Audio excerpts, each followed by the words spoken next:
Kia ora te iwi e haere ake nei I te Karere kei te wero ngā hapū me ngā iwi o te waka o te Arawa I tā te kāwanatanga whakatuanui I roto I tā rātou whakatau. Kia kaua e whakahonore I ngā whakaaetanga Mana Whakahono Rohe.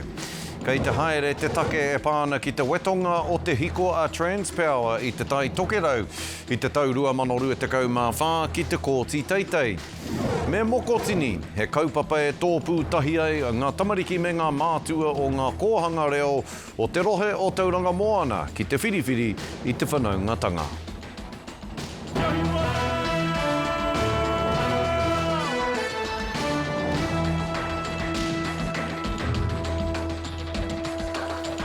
Nō reira kei ngā puanani I maro tiritiria ki te mataara o te reo tēnā koutou katoa. Kei te wero ngā hapū me ngā iwi o te waka o te Arawa I tā te kāwanatanga whakatuanui I roto I tā rātou whakatau. Kia kaua e whakahonore tonu I ngā whakaaetanga Mana Whakahono Rohe. Hei tā te rahinga o te Arawa e kore rawa rātou e tuku I te kaunihera kia whai wāhi ki wā rātou taonga me wā rātou rawa me nā koenei te whai a te kāwanatanga. E ki ana etahi, mā tēnei whakatau a te kāwanatanga ka tū te poehu, ka pukumahi hoki ngā kōti I ngā iwi e tono ana kia kaua ngā kaunihera e pupuri tonu I te mana ki ngā whenua I raupatungia. Anei rā te pūrongo a Rohe nuri. Koinei ngā whenua o tūrangi tukua. For Ngāti Tūrangi Tukua, the wastewater treatment plant is on our whenua, the Tūrangi drinking water take is on our whenua, and so was the storm water, so that was on one of our reserves. And so all those three water infrastructures were on our whenua. Ko Lauren Fletcher, te hea mana o te tarahiti mana whakahaere o Ngāti Tūrangi Tukua, kei a rātau tētahi whakaaetanga mana hoko ārohe ka whakakorea e te kāwanatanga. So they campaigned against that, and they've done the opposite to what they campaigned on. They said, you know, we'll leave district councils, regional councils to govern their own, you know, they know what's good for their communities. And then here we have something that was good, that is good for communities, for our iwi, for our district councils to work on with together, to partner together on, and then they're now overreaching in that. Well, when we look at the changes they're making to the whole resource management system, also to local government, we can see that they are reaching in to our special places, to our resources, to those things that we have rangatiratanga over, so they can allocate those to others, and all for the benefit of people who are not us, for economic development. E whakatakariri ana Anei Douglas o Ngāti Rangi Wewehi ki te whakatau nei a te kāwanatanga, no te mea kua ūpoko pakaru tana iwi ki te whiriwhiri me te whakatau I te whakaaetanga Mana Whakahono nei.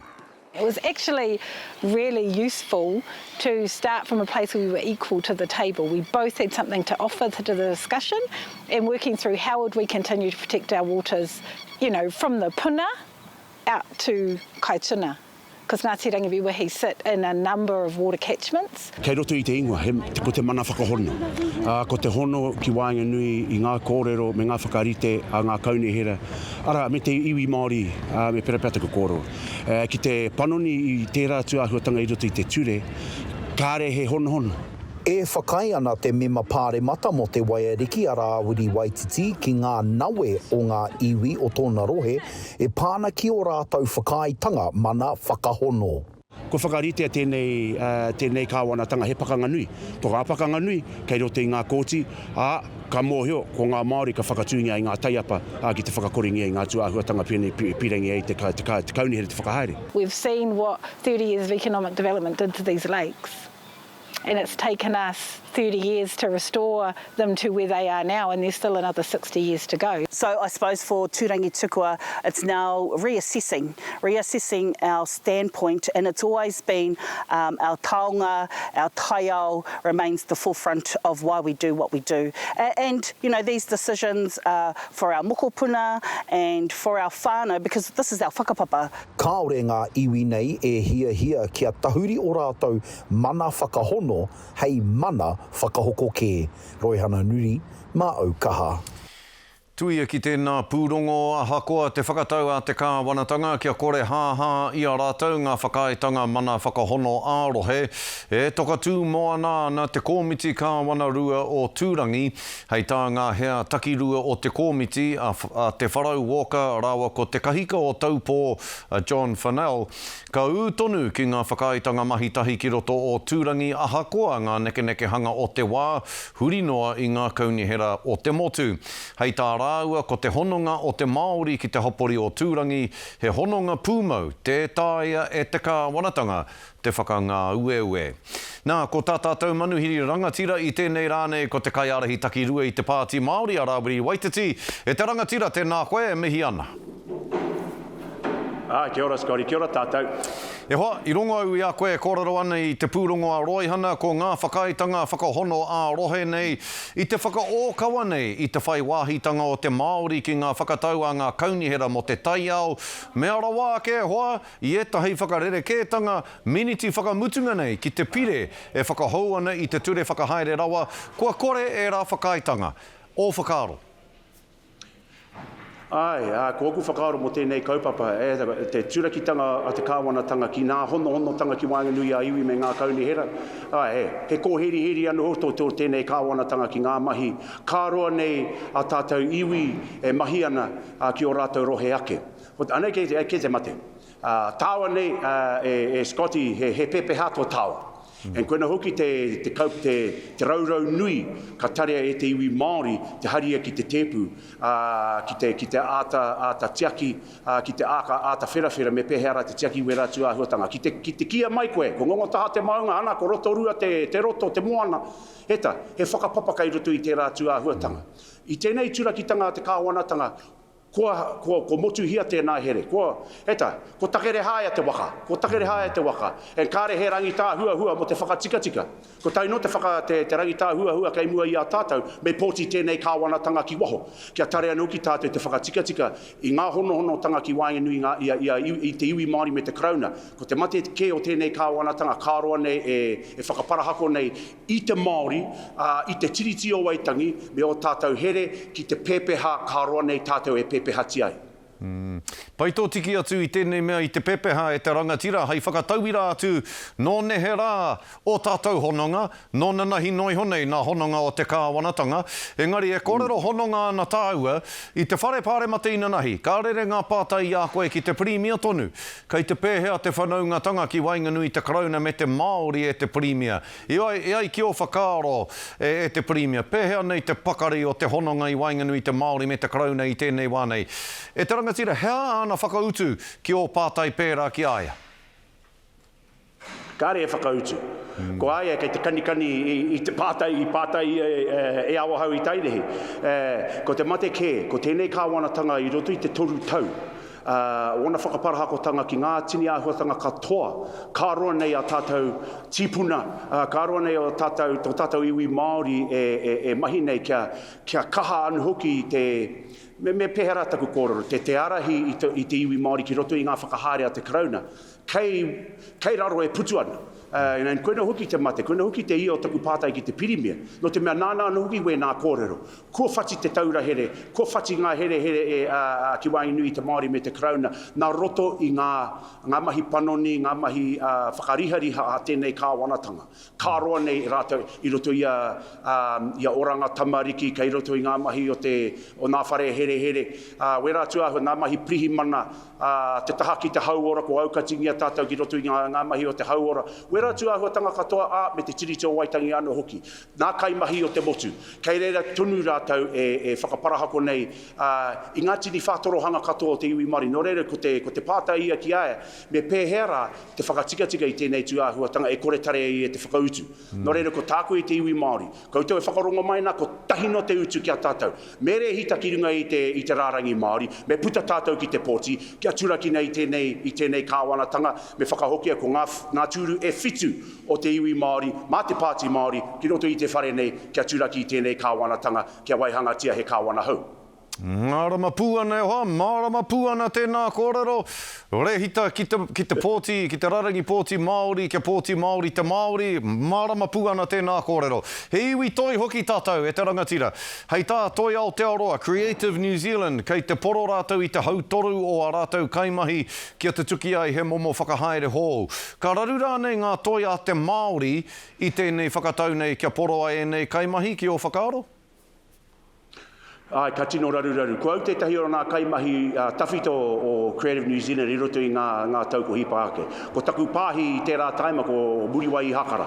Eka, anō rā te taniwha o te... E hara i te taniwha kino nei, engari he taniwha i roto i te ao Māori i ngā mahi toi muriwai i hakara. Nō reira, ka hoki atu ngā mahara ki ngā mahi nui e oti nei iaia e hei kai hautu mō mātou ngā kaimahi i roto i a toi Aotearoa i tērā taima. Nō reira, ko au tētahi e mōheo ana ki ngā painga me ngā piki o taua tarira mo tō tātou iwi Māori. Kā roa nei tātou e kuhu ki roto i taua tarira hei tauawhi i o tātou mahi toi. Engari, ko nā mahi toi nei, e hara i te mahi toi noho.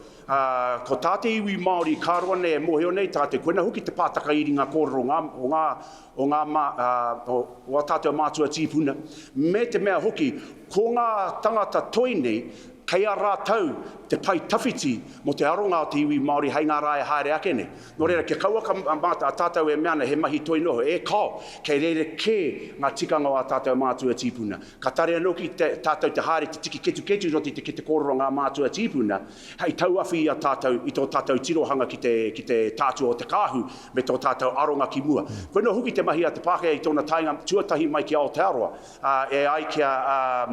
ko wareware au te ingo o tērā tangata, nāna noki a colonisation e meana ki te whenua nei, Edward Gibbon Wakefield, koena hoki tāna e meana, me whawhati i ngā tangata toi o te iwi Māori no te mea kei a rātau te mātauranga Māori e pupuri nei, me te mea hoki kei ngā tangata toi, kei o tātou tangata ringaringa nei, kei a rātau te oranga mo te iwi Māori me tōna tirohanga ki te paitawhiti, ki te taumata o te moana e wawatatia nei e tātou e wawatatia nei o tātou mātua tīpuna, e koro ingo nei mo a tātou tamariki mokopuna.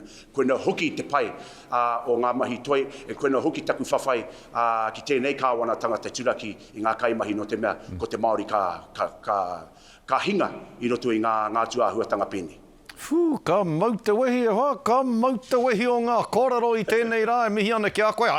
Ka whakahua koe i te ingoa o te Wakefield rā, e koe ia tētahi tangata wiri i te hitori o tēnei whenua. Ka mihi nui ki a koe, me pēnei taku mihi. Me pēnei mihi taku mihi ki a koe, Rawiri, e te pāpā o Tāwaru, te tino toki o te kapa o Raukura, ka mihi atu ki a koe. Tēnā koe, ha? Kia ora e hoa, kia ora tātou.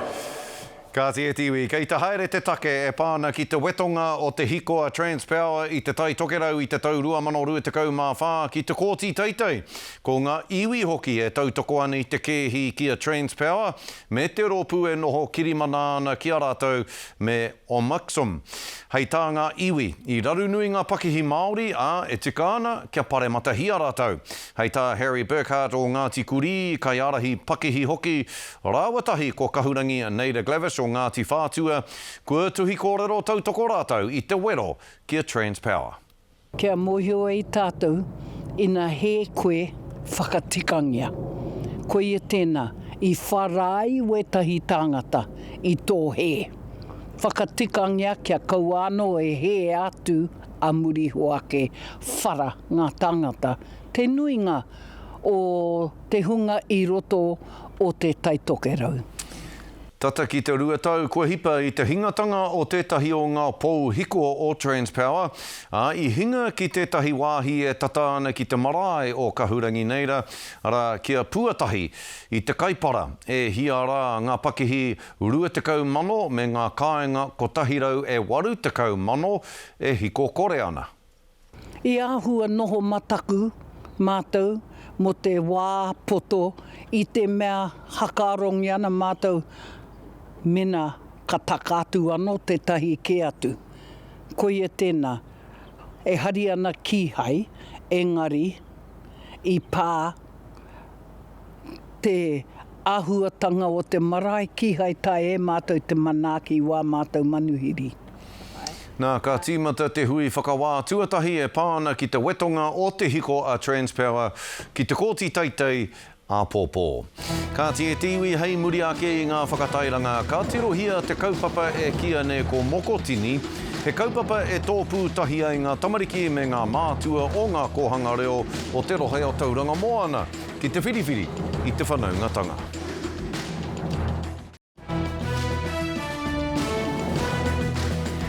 Ka tie tiwi hoki mai ki te Karere, kei te whakaatu ngā kōhanga reo te kaumāwhitu o Tauranga Moana i warātou mahi i te rānei ki te Mercury Arena. He ai ki te kai whakahaere a Veronica Edwards, koe nei te tau tuarua o tēnei kaupapa e kia nei ko Mokotini.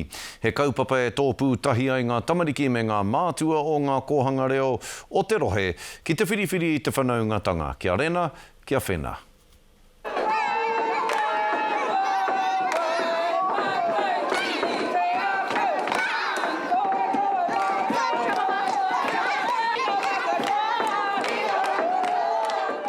E waia tāna ngā mokopuna o Tauranga Moana, ā ko ngā kōhanga reo te take.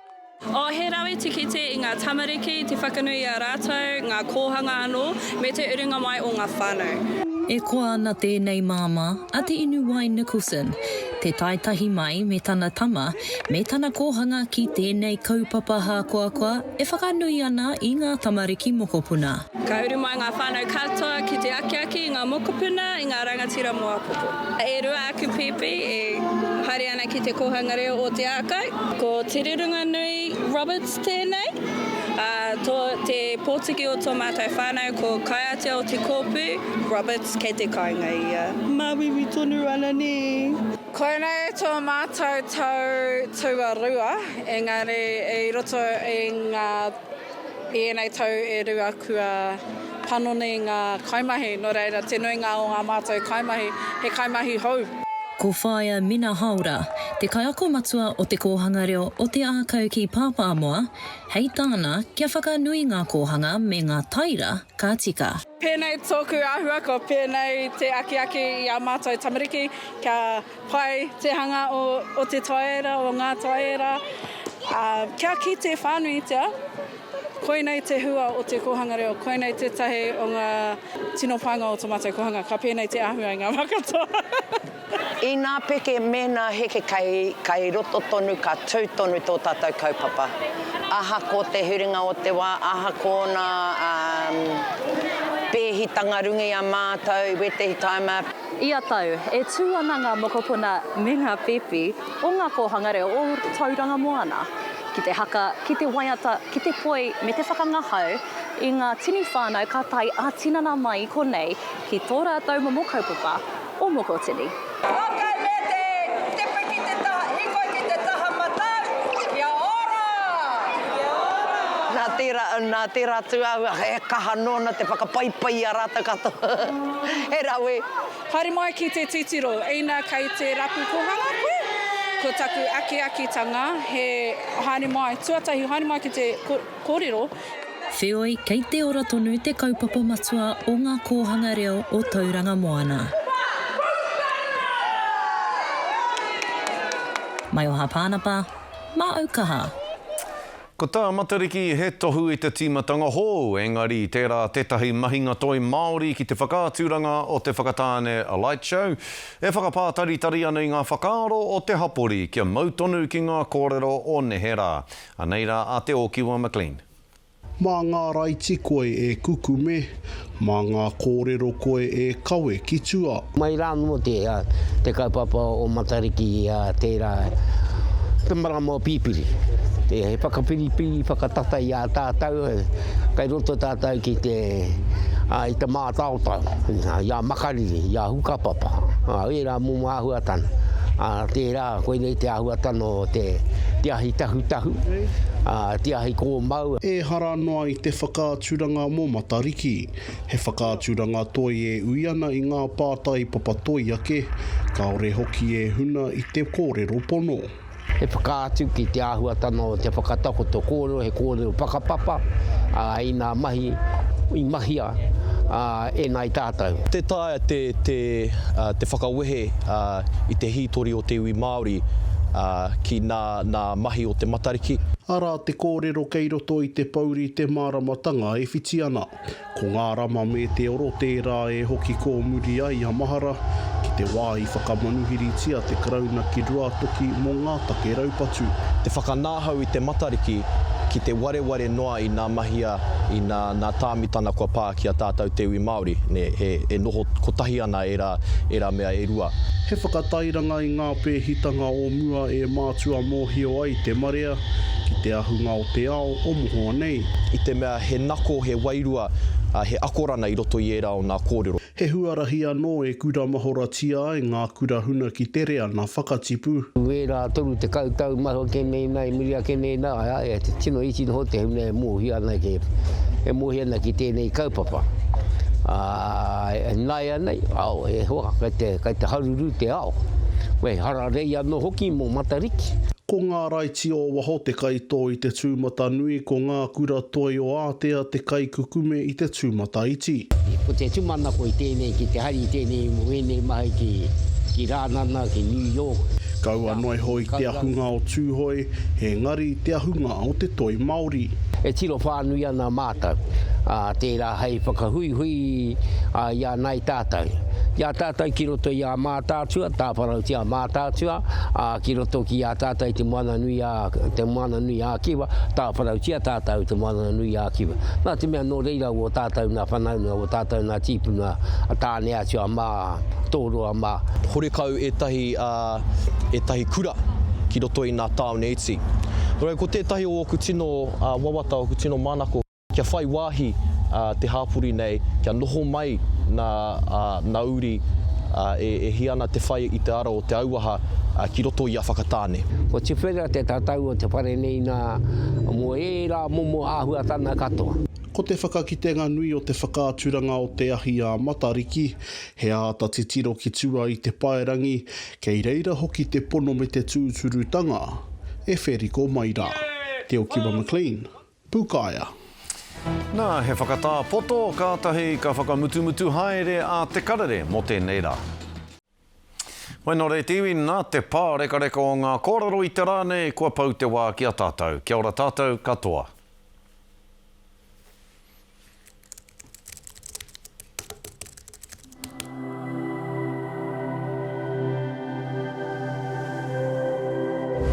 Ko te reo, te take.